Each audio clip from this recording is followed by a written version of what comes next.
কি ব্যাপার কি এতক্ষণ লাগে নাকি রান্না বাড়া শেষ করতে? এক সিম দিয়ে ছোট মাছ রান্তাছো, তাই এতক্ষণ সময় লাগে? রান্না দেরি হবে কেন? আপনি কি রাঁধছেন এটা? হ্যাঁ, রাঁধছেনটা কি? কোন আলু ভাজি হলো? আপনি জানেন না মা, আলু ভাজি আমার এত পছন্দের, সে আলু ভাজির মধ্যে ইচ্ছা মতো মনের মাধুরী মিশা লবণ ডাইলা দিচ্ছে। একটা আলু ভাজি সেটা আপনি ভালো করে রাঁধতে পারেন না।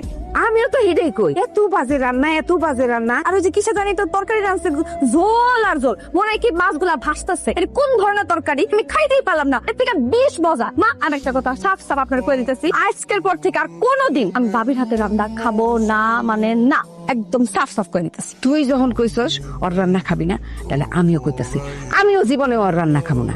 আচ্ছা তাহলে রানবো কি? আপনি রান্নবেন? আমি রানবো? এটা কি করছ? শোন এদিকে আয়। মাথা খারাপ আছে, আমি রান্ধতে পারবো না। আপনি রাঁধতে পারেন না? এত বয়স হয়েছে তাও মস্কার আপনার কমে নাই। শোনেন আমার, চারটা দিন তো পায়ের উপর পা তুলা বসে থাকেন, মেডিকেল টার্মে যেটা কয় একটু কাম কাজ